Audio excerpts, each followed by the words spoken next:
Oke, assalamualaikum warahmatullahi wabarakatuh. Perkenalkan, nama saya Adi dan saya bersama teman saya. Nama saya Yayang Teguh Sanjaya. Oke, kami di sini akan menjelaskan mengenai teori graf. Apa sih teori graf? Teori graf merupakan suatu diagram yang mempunyai informasi tertentu jika diinterpretasikan secara tepat. Dalam kehidupan sehari-hari, graf digunakan untuk menggambarkan berbagai macam struktur yang ada. Tujuannya adalah sebagai visualisasi objek-objek agar lebih mudah dimengerti. Banyak sekali struktur yang bisa dipresentasikan dengan graf, dan banyak masalah yang bisa diselesaikan dengan graf. Seringkali graf digunakan untuk mempresentasikan suatu jaringan, misalkan jaringan jalan raya dengan kota sebagai simbol vertex dan jalan yang menghubungkan setiap kota sebagai sisi atau X, dan bobotnya di sini atau Y adalah panjang dari jalan tersebut. Sedikit sejarah mengenai teori graf. Teori graf bermula saat ahli matematika Swiss Leonhard Euler memecahkan masalah jembatan Königsberg pada tahun 1736. Masalah jembatan Königsberg adalah teka-teki lama yang mengenai kemungkinan menemukan jalan setapak di 7 jembatan yang membentang di sepanjang sebuah sungai bercabang, yang melewati sebuah pulau tapi dengan tanpa melewati jembatan 2 kali. Euler berpendapat bahwa tidak ada jalan semacam itu. Buktinya hanya mengacu pada susunan fisik jembatan, namun intinya dia membuktikan teorema pada teori graf. Oke, selanjutnya penjelasan dasar graf. Poin pertama yaitu titik dikatakan terhubung atau adjeks jika ada garis yang menghubungkan keduanya. Poin kedua, graf kosong atau graf yang tidak mempunyai titik. Selanjutnya, graf berarah atau digraf, graf yang semua garisnya berarah. Jadi nanti dia ada arahnya ya.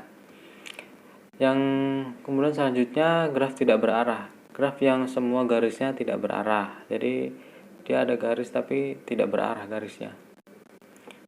Selanjutnya titik ujung, garis yang menghubungkan satu atau dua titik. Jadi saling berhubungan satu dengan yang satunya.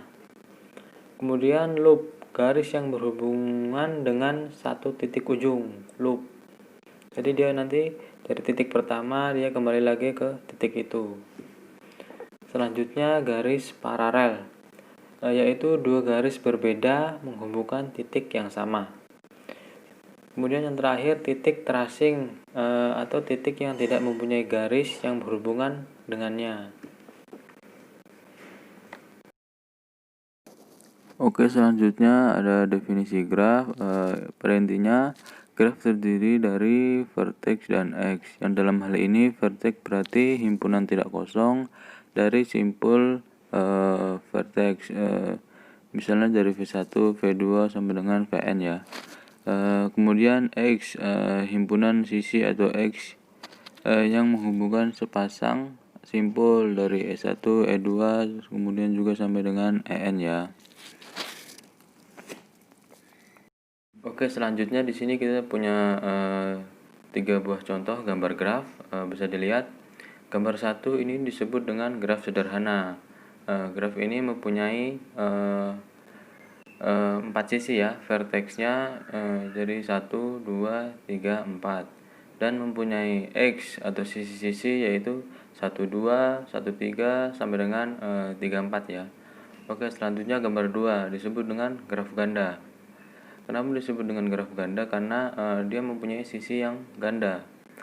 Graf ini juga mempunyai 4 titik, tetapi sisi-sisinya lebih banyak ya. Jadi X-nya 1,12, 23 sampai dengan 34 ya. Oke.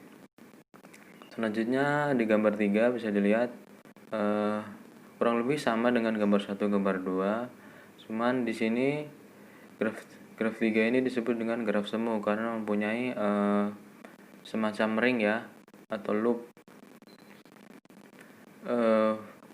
Verteksnya sama, sisinya 4 ya, tapi sisi-sisinya dia lebih banyak. seperti 12, 23 sampai dengan 33 karena dia punya semacam ring ya. Sini saya akan menjelaskan tentang jenis-jenis teori graf berdasarkan ada tidaknya gelang atau sisi ganda pada suatu graf. Maka graf digolongkan menjadi dua jenis, yaitu yang pertama adalah graf sederhana atau biasa disebut dengan simple graph. Graf yang tidak mengandung gelang maupun sisi ganda dinamakan graf sederhana, seperti pada contoh atau gambar berikut ini. Dan yang kedua adalah graf tak sederhana atau ensemble graph yang mengandung sisi ganda atau gelang, dinamakan graf tak sederhana atau ensemble graph. Adalah dua gambar contoh sisi yaitu contoh graf yang tak sederhana. Dan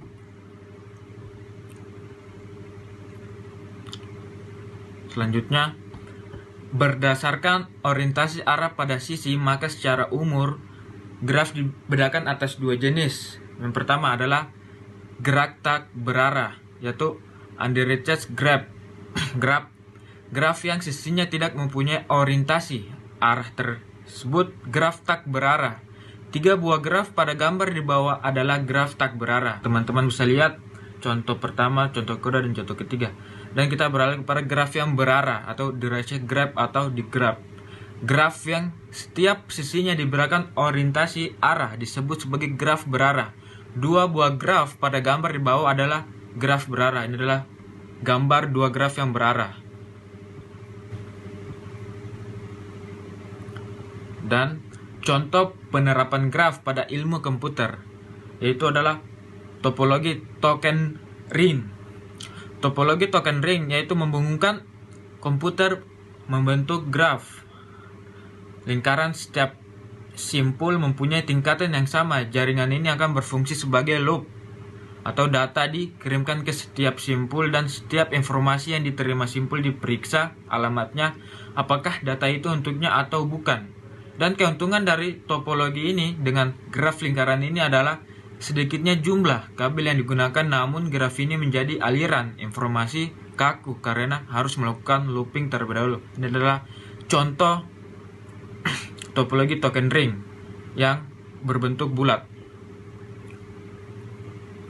Kembali pada contoh soal dan penyelesaiannya. Ada 7 kota A dan G yang beberapa di antara dapat dihubungkan secara langsung dengan jalan darat.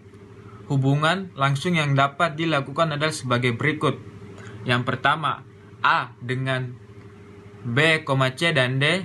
Dan yang ke B pada gambarnya adalah B dengan D dan F. Dan berikutnya C dengan E dengan G, dan D dengan F dengan G, dan E dengan G, dan G dengan A. Dan ini adalah penyelesaian gambar tersebut. Teman-teman bisa lihat. Dan contoh soal kedua. Untuk masing-masing graf berikut, tentukan derajat titiknya, barisan derajatnya, dan derajat maksimum dan derajat minimumnya. Dan penyelesaiannya seperti ini. Derajat titiknya, derajat pada G1 dapat dilihat pada tabel berikut. Nama titik A sama dengan derajat 2, B derajat 4, C derajat 2, dan D derajat 4. Dan P derajat 1, Q derajat 3, R derajat 1, dan S derajat 3. Dan titik yang memiliki sisi loop memiliki 2 derajat. Ini dapat dilihat dari jumlah sisi yang ditarik keluar dari titik yang bersangkutan. B. Barisan derajatnya. Jawabannya adalah berdasarkan jawaban sebelumnya kita peroleh barisan derajat pada G1 adalah 2,4, 2,4. Dan barisan derajat pada G2 adalah 1,3, 1,3. Dan bagian derajat maksimumnya. Derajat maksimum adalah nilai terbesar dari derajat titik di graf itu. Derajat maksimum G1 ada pada titik B atau D, yaitu the max. G1 sama dengan 4. Dan derajat maksimum G2 ada pada titik Q atau S, yaitu the max G2 sama dengan 3. Dan derajat minimum. Derajat minimum adalah terkecil dari derajat graf itu. Maka derajat minimum G1 ada pada titik A atau C, yaitu The min G1 sama dengan 2 dan derajat minimum G2 ada pada titik P atau R, yaitu the min G2 sama dengan 1. Dan kegunaan dan manfaat graf pada teknik informatika. Manfaat graf pada teknik informatika salah satunya itu pada jaringan internet. Jadi, jaringan internet dapat dipresentasikan sebagai graf, singkatnya suatu halaman situs dapat dipresentasikan sebagai simpul. Sedangkan hypertown atau yang biasa disebut sebagai hyperlink dapat dipresentasikan sebagai sebuah sisi dalam graf yang akan menghubungkan suatu halaman situs dengan halaman-halaman situs lainnya. Teori graf ini merupakan dasar teori yang sangat penting dalam jaringan internet, baik ditinjau dari prinsip dasar kerja jaringan internet, optimasi kerja jaringan internet, maupun dalam mengatasi masalah-masalah dalam jaringan internet. Maka dari itu, teori graf dan teori-teori lainnya, khususnya teori-teori yang termasuk dalam bidang matematika distrik, sangat penting untuk mengembangkan ilmu pengetahuan. Oke, di sini ada karya tulis di bidang teknik informatika abstrak. Graf adalah sebuah diagram alir yang terdiri dari simpul dan sisi yang mempresentasikan sesuatu. Banyak contoh representasi dari graf. Salah satunya dalam menggambarkan kawasan-kawasan pada suatu kota. Dengan menggunakan simpul sebagai kawasan dalam kota dan sisi sebagai hubungan antara kawasan tersebut, maka akan terlihat lebih jelas tata letak, fasilitas, transportasi, dan sarana prasarana yang tepat untuk kawasan-kawasan tersebut, dengan derajat yang melambangkan ketergantungan atau hubungan dengan kawasan lain, sehingga kawasan tersebut akan lebih banyak digunakan oleh penduduk kota.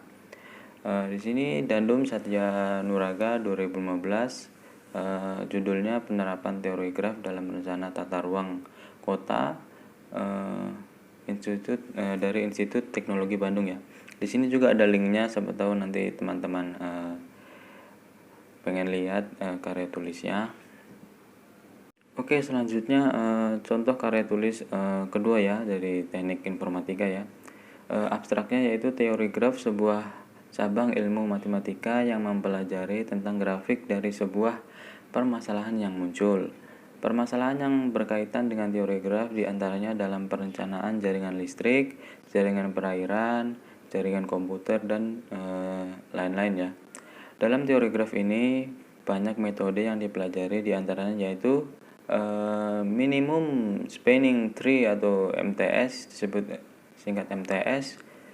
MTS ini digunakan untuk menentukan sebuah minimum dari sebuah graf. Dalam MTS ini terdapat sebuah algoritma yang diantaranya yaitu algoritma Kruskal. Algoritma Kruskal ini digunakan untuk menentukan jarak terpendek atau pohon minimum dari sebuah graf. Penulis melakukan beberapa uji coba berkaitan dengan algoritma yang akan digunakan. Penulisan juga melakukan studi pustaka untuk menentukan permasalahan yang ada. Pada penelitian ini memilih teori graf pada sebuah jaringan komputer dengan algoritma yang digunakan yaitu algoritma Kruskal. Dalam penelitian ini pun penulis melakukan beberapa tahapan seperti hipotesis, uji coba, dan hasil. Hasil dari penelitian ini adalah teori graf bisa diterapkan pada jaringan komputer. Jumlah perangkat yang dibutuhkan bisa diketahui, dan dalam percobaan ini algoritma sangat memberikan total yang digunakan sangat minimum ya. Oke, di sini Fajar Mahardika 2019, judulnya Penerapan Teori Graf pada Jaringan Komputer dengan Algoritma Kruskal, dari Universitas Budi Luhur Jakarta. Di sini juga ada linknya, nanti siapa tahu teman-teman mau lihat, sudah saya sediakan linknya. Oke, mungkin sekian penjelasan dari kami. Jika ada salah-salah kata, mohon dimaafkan. Wabillahi taufiq wal hidayah. Wassalamualaikum warahmatullahi wabarakatuh.